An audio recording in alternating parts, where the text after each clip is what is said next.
it's likely the narcissist is more obsessed with you than you are with them. Now, that might sound crazy. It might sound crazy because you might be at a stage where you can't stop thinking about them.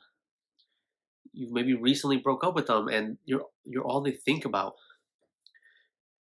Perhaps they're on your mind more than you are on their mind, but the narcissist becomes obsessed, especially if you left them first, especially if you had something, which is likely something that they can't get from other people. The narcissist has a pretty set pattern. That's why a lot of them do the same things. A lot of them think almost the exact same way. It's almost uncanny how a whole set of people can just be so similar, right? Because like other people, like if someone's outgoing, yeah, they have some similar, like very, like a few, like they're loud, they talk a lot, they things like that. But every outgoing person has their own unique personality. The narcissist doesn't. The narcissist is dependent on other people to reflect themselves. If you've ever looked at a narcissist's social life or just their day-to-day activity, they don't like being alone. They don't like being alone because when you're alone, you have to self-reflect and well, the narcissist is not insane in the sense that they are out of touch with reality, at least not in the extent that like someone that's schizoid is, right? They know the sky is blue. They don't think the government's like in their head, like implanting things into it, right? They're sane to a certain extent, meaning they know what they do is wrong, at least on a subconscious level, at least somewhere in the back of their head. Some are more aware than others, obviously, but they know people view them negatively, but they force themselves. Their grandiosity, their whole mind is this mechanism of trying to almost dissociate from reality and prove to themselves that they aren't a bad person. They're constantly trying to, in a way, gaslight themselves into believing that and justifying that all the bad things they do are okay. So when you come in and the relationship ends, whatever they're gonna, the relationship is gonna fail no matter what. It's just a pattern every narcissist goes through. No matter how long it takes, they are gonna idealize you, devalue you, discard you, and replace you. And even if they replace you, rather when they replace you, they're thinking about you. They they might not be thinking about you as much as you think about them, but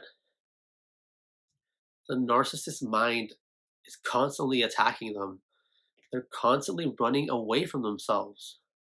And when you're running away, what does that mean? It means you're being chased. It means you're being chased by your past. All of the narcissist's past relationships haunt them like ghosts. I remember I had a conversation with my ex narcissist, and she told me she was still thinking about somebody from like several decades ago and constantly having dreams about them. And I've heard this from various narcissists. How does, that's obviously very unhealthy. I've had some very strong attachments and fallen in love very deeply with people, but after a certain amount of time, especially several decades, like I stopped thinking about them. Yeah, they might be a distant memory and they might pop up here and there, but I'm not dreaming about like the first time I fell in love. That was a very intense experience when I first had it, but I don't think about that girl ever. Like the only time I ever think about her is when someone asks me like, "Oh, who was your first?" Something that is obviously going to make me think about her, but I don't have dreams about her. Like it's the narcissist has this obsessive compulsive, really the narcissist is this like big jumble, this big amalgamation of like all the personality disorders. At one time in the literature I read that they were thought maybe that they had some kind of multiple personality disorder. Why do you think about someone so much that did you so wrong? And that's another thing. I had an epiphany the other day about wanting the narcissist back. I really sat there and thought about it because that's a big problem too. Just like the narcissist dissociates from the world and at least tries to not think about those bad things. But that's the thing, when you try not to think about something, you think about it even more. What you got to do is sit there and let yourself feel, like stop running away from yourself. Don't be like the narcissist. Stop running away from the pain and the anguish. And I know it sucks. It's not going to feel good. But I found that when I really sit there and just let my mind and body process the horrible things that have happened to me, I get over them a lot quicker. And part of it is because you can see things for what they really are. I really sat there and thought about it. I'm like, let's just imagine that I got this person back. Because I mean, it seems like that's what we hate them and we love them, but at the same time, we start taking on the traits of the narcissist and becoming this kind of, what's the word? I don't want to say bipolar, but like we have the split thinking like they do. Like we want, like, it's the I hate you, but don't leave me. I want you back, but I hate you. Okay, let's just pretend it. At least I imagine it in my mind. What if I got this person back? I miss them, right? I miss hanging out with them. I miss laying in bed watching movies with them. I don't know why. I don't. Maybe you guys can relate, but that's something I really miss about a lot of my relationships. That's the Netflix and chill. So I sat there and I imagined it, and I really try to sit there and process it. I'm like, okay, I'm in bed and we're like watching a TV show, and as I imagine, I'm like, yes, this kind of feels good because I miss this person. I miss the person, the body, to be real honest with you, but I don't like what you've done. You've done me dirty so many times.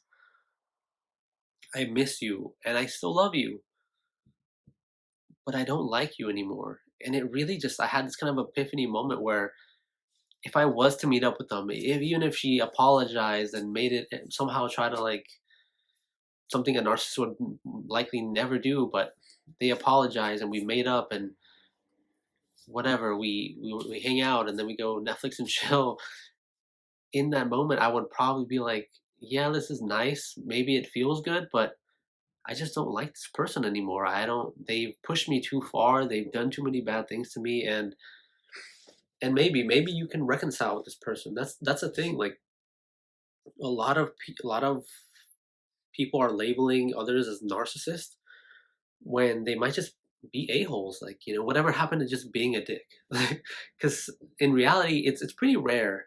Even though the world is becoming very narcissistic and people are gaining more and more of these traits, to really be like diagnosed as a narcissist is pretty rare. This person hurt you. They did you wrong, and it's really up to everyone to really assess if what they did to you is forgivable. Like, are they actually trying to make change?